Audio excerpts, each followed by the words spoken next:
For most of human history, we were not the masters of this planet. We were one species among many, competing for food, shelter, and survival against creatures faster, stronger, and better adapted to the wild than we were. But somewhere around 15 to 30,000 years ago, something extraordinary began. Humans and animals started to change each other, not through conquest, but through a slow, patient partnership that would reshape the future of both species forever. This is the story of domestication, how wolves became dogs, how wild aurochs became cattle, how skittish jungle fowl became the chickens in our backyards. It's a story that didn't happen in a single moment or a single place. It happened again and again across thousands of years on nearly every continent on Earth. And it changed everything about how humans live. The story most likely begins with the wolf.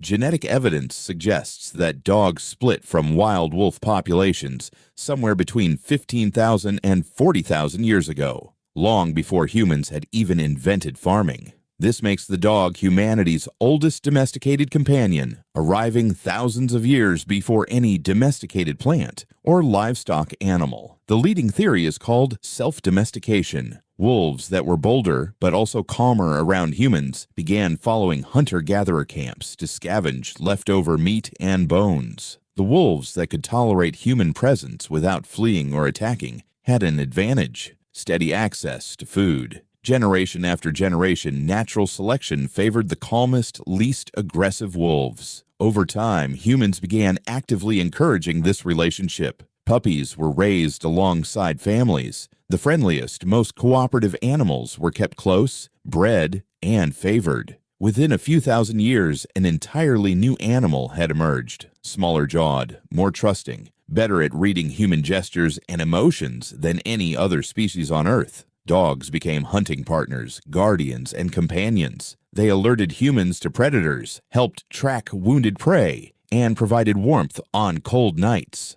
This single partnership may have given early human groups a decisive survival advantage over communities without dogs. While dogs came first, the next great wave of domestication began around 11,000 years ago in a region known as the Fertile Crescent, a curve of fertile land stretching across what is now Iraq, Syria, Turkey, and Iran. This region is often called the Cradle of Civilization, and for good reason. It's here that humans began domesticating not just plants like wheat and barley, but some of the most important animals in human history: sheep, goats, cattle, and pigs. Goats and sheep were likely among the very first livestock animals, domesticated around 10,000 to 11,000 years ago. Early herders probably began by loosely managing wild flocks, following them, protecting them from predators, and selectively keeping the calmer, more manageable animals for breeding. Over centuries, these animals became smaller, more docile, and dependent on human care. Sheep gave early farmers meat, milk,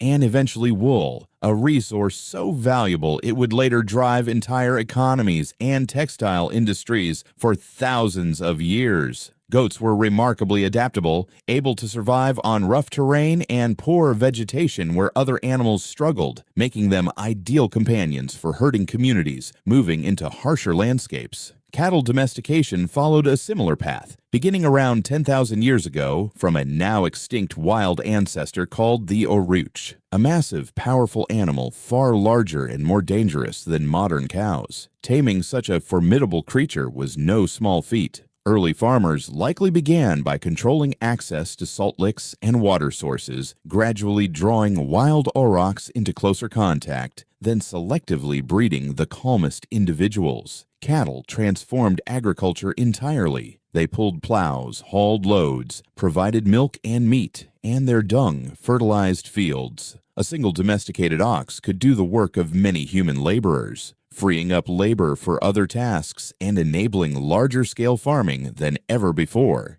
Pigs, meanwhile, were domesticated from wild boar in multiple locations independently, including the Near East and China. Unlike sheep and goats, pigs weren't valued for milk or wool. They were prized almost entirely for meat, reproducing quickly and converting food scraps efficiently into protein, making them ideal animals for settled village life. If cattle transformed farming, horses transformed everything else. Horses were domesticated later than most other livestock, likely around 5,500 years ago, on the steppes of Central Asia, in the region of modern-day Kazakhstan. Unlike sheep or goats, taming a horse required an entirely different kind of relationship, not just tolerance, but active partnership and training. Early horse domestication likely began with hunting wild horses for meat and milk, but it was the discovery that horses could be ridden and driven that changed human history. Suddenly, humans could travel farther, faster, and carry more than ever before. Trade routes expanded, armies became mobile, entire empires rose on the backs of mounted warriors and horse-drawn chariots. Around the same time, donkeys were being domesticated in Africa from the wild African wild ass. Sturdy, low maintenance, and capable of carrying heavy loads across difficult terrain, donkeys became essential to trade caravans crossing deserts and mountains where horses struggled to survive. Together, horses and donkeys didn't just move people, they moved ideas, goods, languages, and cultures across vast distances, knitting together previously isolated human societies. Not every domestication story involves powerful, muscular animals. Some of history's most important partnerships came in much smaller packages. Chickens descend from the red jungle fowl, a wild bird native to Southeast Asia, domesticated somewhere between 8,000 and 10,000 years ago. Early chickens may have first been kept not for meat or eggs, but for cockfighting and ceremonial purposes. Over time, farmers realized their true value, a small, low-cost animal that produced eggs regularly and could be raised in tight spaces. Chickens eventually spread along trade routes to become one of the most numerous domesticated animals on the planet. Cats followed an entirely different path from every other animal on this list. Rather than being actively tamed by humans, cats likely domesticated themselves. As humans began storing surplus grain around 10,000 years ago in the Fertile Crescent, they unintentionally created a paradise for rodents, and rodents attracted wildcats. The wildcats that were bold enough to live near human settlements, but calm enough not to be driven away, gained a reliable food source. Humans in turn benefited from natural pest control, protecting their valuable grain stores. Unlike dogs or cattle, cats were never truly bred for obedience or labor. Even today, domestic cats retain much of their wild ancestors' independence, a living reminder that not all human-animal partnerships required one side to fully submit to the other. Domestication wasn't limited to the Fertile Crescent. It emerged independently in multiple regions across the globe, each shaped by local environments and needs. In the Andes Mountains of South America, indigenous peoples domesticated llamas and alpacas around 5,000 years ago from wild guanacos and vicuñas. These animals thrived at high altitudes where cattle and horses could not survive, providing wool, meat, and crucial pack transport across steep mountain terrain.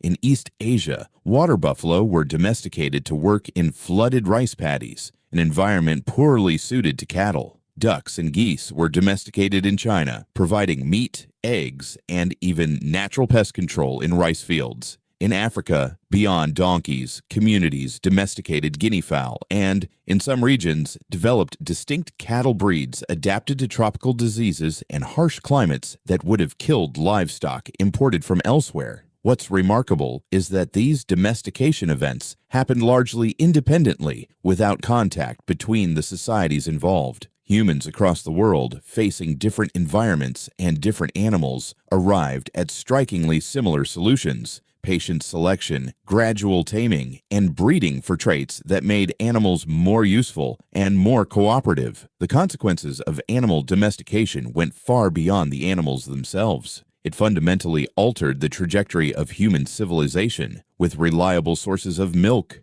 meat, and labor, human populations could grow larger and settle permanently instead of following migratory herds or hunting grounds. Villages grew into towns, and towns grew into cities. Surplus food freed some members of society to specialize in other work, as toolmakers, builders, priests, and eventually rulers. Domesticated animals also became engines of technological change. The plow, pulled by oxen, allowed for far more efficient farming than human labor alone. The wheel, combined with domesticated draft animals, revolutionized transport and trade. Wool from sheep and goats gave rise to entire textile industries. Manure from livestock enriched soil, boosting crop yields further. But this new closeness between humans and animals came with a darker side effect too. Living in close quarters with livestock exposed humans to new diseases that jumped from animals to people. Diseases like measles, influenza, and smallpox likely originated this way.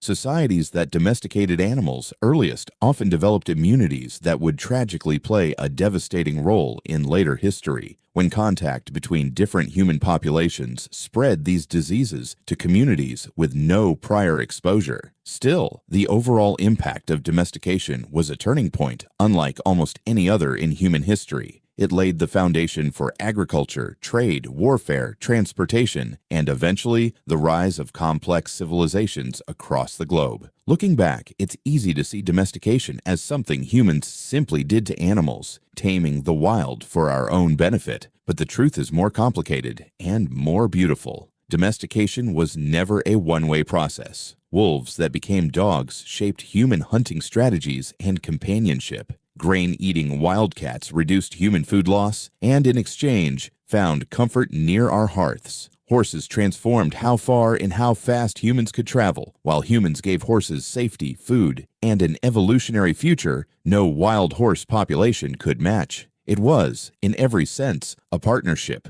one built slowly, through thousands of years of trial, patience, and mutual benefit. The animals around us today, from farm livestock to household pets, are living monuments to one of the oldest and most consequential relationships in human history. The next time you see a dog curled up by the fire or pass a field of grazing cattle, remember, you're witnessing the living legacy of a story that began tens of thousands of years ago when humans and animals first learned to trust one another, and in doing so, changed the world.